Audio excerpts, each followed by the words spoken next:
Cerita kita akan lanjutkan pada saat Yusue menerjang ke arah Myeoling. Tapi Yusue malah berhenti dan menanyakan apakah benar kabar sang permaisuri telah meninggal. Dirinya juga telah melihat wajah sang permaisuri yang mirip dengan Myeoling. Mungkinkah Myeoling adalah reinkarnasi dari tubuhnya? Myeoling mengatakan siapa yang tahu, bagaimana kalau kau mencobanya.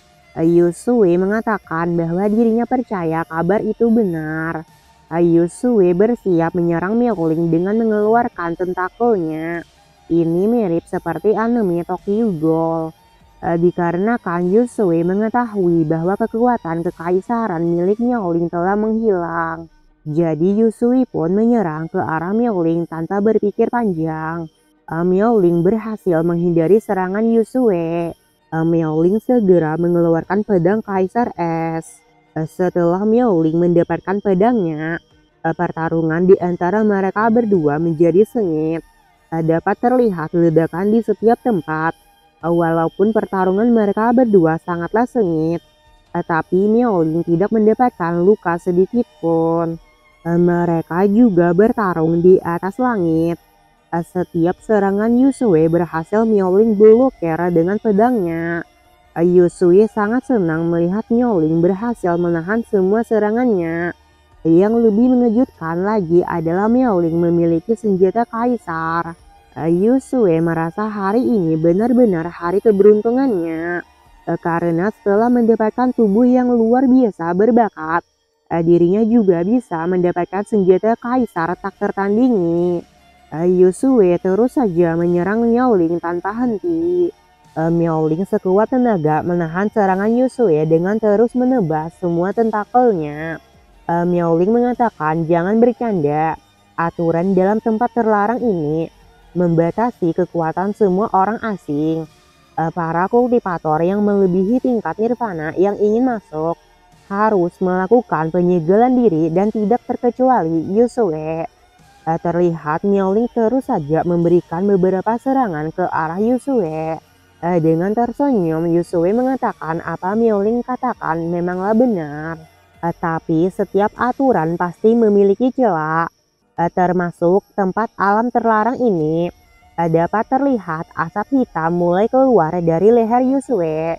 Dan pada akhirnya Yusue menunjukkan wujud aslinya, yang ternyata merupakan transformasi dari iblis laba-laba. Myeoling mengetahui bahwa ranah Yusue sekarang berada di ranah setengah suci. Tiba-tiba Yusue menghilang dari pandangan Myeoling. Tanpa Myeoling sadari, Yusue telah berada di belakangnya. Yusue mengatakan bahwa lebih tepatnya dirinya hampir mencapai tingkat suci. Yusue dengan cepat mengikat tubuh Myeoling menggunakan jaring laba-laba. Setelah jaring laba-laba itu sepenuhnya mengikat tubuh Myeoling, Myeoling baru sadar kalau dirinya tidak bisa bergerak.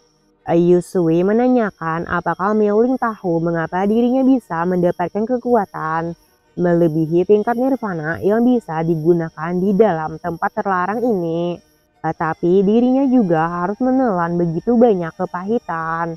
Kita akan diceritakan masa lalu Yusue yang dimana setelah Myeoling mengalahkan Yusue dan menghancurkan tubuh fisiknya, jiwa Yusue terlempar ke alam rahasia Wanderlust. Di sini dirinya segera memulihkan jiwanya.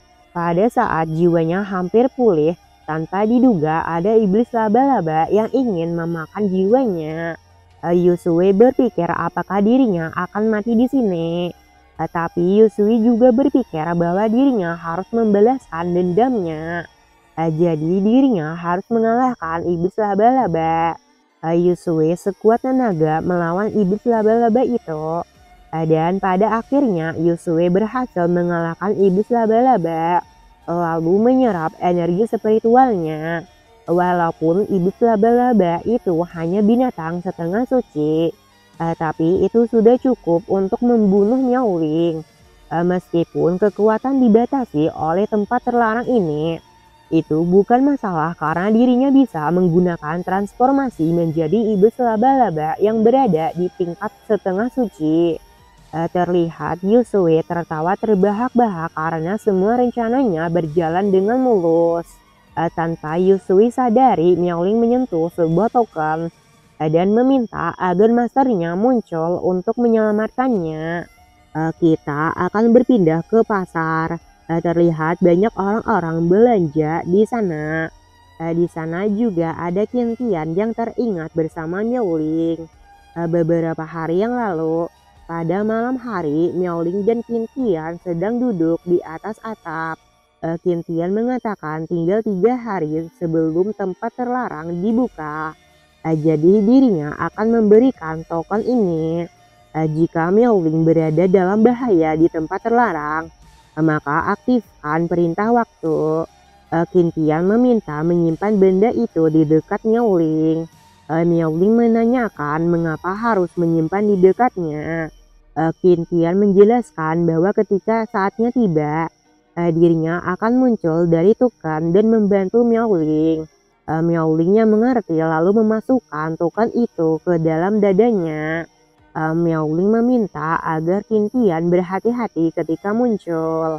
Terlihat Qintian sedang membersihkan mimisannya dengan mengatakan bahwa Miaoling tidak perlu meletakkannya terlalu dekat juga. Kita akan kembali ke masa sekarang yang dimana Qintian berpikir Miaoling pasti pergi dengan senior Qingxi ke alam terlarang. Sekarang sudah waktunya dirinya kembali. Qintian yang merasa senang lalu menari dan berputar-putar. Tapi sebelum itu Qintian ingin memakan semangkuk mie babi panggang dulu. Terlihat Qintian bersiap memakan mie babi panggang itu. Baru saja Qintian memakan minyak, tiba-tiba ada sinyal dari Miaoling yang meminta agar Qintian menyelamatkannya. Qintian mengatakan sepertinya itu adalah sinyal bantuan dari perintah waktu. Di sana juga ada Xue Haowo yang meminta kepada pelayan untuk dibuatkan semangkuk teh gula merah. Pelayan itu meminta Xue Haowo masuk ke dalam. Kita akan berpindah ke tempat Miaoling. Terlihat Miaoling berada di dalam jaring laba-laba. Yusue mengambil token yang berada di dekat Miaoling. Yusue melempar token itu dengan mengatakan bahwa benda itu tidak berguna. Token itu terjatuh lalu mengeluarkan sedikit energi spiritual. Pada saat itu juga Qintian datang dengan menggenggam token itu. Qintian mengatakan tidak berguna. Yusue yang mendengarnya langsung berbalik ke belakang. Sebuah pukulan keras berhasil mengenai wajah Yusue yang membuat Yusue terpental menghantam gunung yang ada di sana. Qintian membebaskan Miaoling dari jaring laba-laba itu. Qintian juga menanyakan keadaan Miaoling apakah baik-baik saja dan apa yang sebenarnya terjadi. Setelah Qintian mendarat ke tanah, Qintian menanyakan lagi di mana Qingxi dan yang lainnya. Mengapa Miaoling tidak bersama mereka? Terlihat Miaoling sedang batuk-batuk. Miaoling mengatakan bahwa dirinya akan mentransfer ingatannya. Miaoling mulai mentransfer ingatannya. Singkat cerita, setelah perjalanan Miaoling yang begitu lama, pada akhirnya Miaoling bertemu dengan Yusue. Lalu mereka berdua bertarung. Walaupun pada akhirnya dirinya tetap saja kalah dalam pertarungan itu. Qintian menyimpulkan bahwa semuanya hanyalah konspirasi. Rencana dari Yusue membawa Xue Haowo kemana-mana hanya untuk mencari tubuh yang cocok untuknya. Miaoling menanyakan kenapa Master memakai topeng monyet itu terlihat bodoh. Qintian menjelaskan bahwa ini adalah rahasia kekuatan setengah suci yang dapat digunakan Master untuk mengatasi batasan dalam tempat terlarang. Sebenarnya prinsipnya sangat sederhana. Setelah membunuh binatang mistik dalam tempat terlarang, Gunakan jiwa binatang mistik itu untuk menyamar sebagai bagian dari tempat terlarang. Cara ini sudah dilakukan oleh Yusue sebelumnya. Miaoling menanyakan menggunakan jiwa binatang mistik itu untuk menyamar sebagai bagian dari tempat terlarang. Qintian membenarkannya. Kita akan diperlihatkan Yusue yang bersandar di dinding batu. Di sana Yusue mengatakan bahwa dirinya tidak menyangka dalam satu pukulan saja sudah mampu membuat jiwanya hancur berkeping-keping. Dikarenakan Yusue tidak bisa bertahan lagi untuk merebut tubuh Miaoling. Dan dirinya juga bukan tandingan pria itu. Jadi dirinya akan menggunakan cara terakhir, yaitu berubah menjadi binatang mistik. Terlihat Yusue menekan tombol yang berada di depannya. Lalu sebuah simbol laba-laba muncul di tangannya. Kita akan berpindah ke Qintian, yang dimana Miaoling memuji Qintian yang datang begitu cepat. Dirinya juga baru saja menggunakan perintah waktu untuk meminta pertolongan. Dan Master sudah muncul. Qintian mengatakan bahwa Master akan selalu menepati janjinya. Ketika Master mengatakan muncul dengan suara Hu, maka guru pasti akan muncul dengan suara Hu. Tiba-tiba Miaoling merasakan getaran dari bawah tanah. Sebuah monster pun muncul dari bawah tanah. Ternyata itu adalah Yusue yang telah bertransformasi menjadi bentuk binatang mistik laba-laba. Yusue menyerang ke arah Miaoling menggunakan racunnya. Miaoling dan Qintian menghindari racun dari Yusue. Qintian mencoba membalas serangan Yusue dengan menggunakan teknik pukulan Raja Kera. Terlihat Qintian melancarkan pukulan bertubi-tubi tanpa henti. Tapi sayangnya semua itu tidak berdampak apa-apa. Yusue meremehkan pukulan Qintian yang sangatlah lemah. Qintian terkejut karena kulitnya sangatlah keras. Mungkin setelah Yusue bertransformasi menjadi bentuk binatang mistik, laba-laba itu akan menyebabkan kulitnya menjadi keras.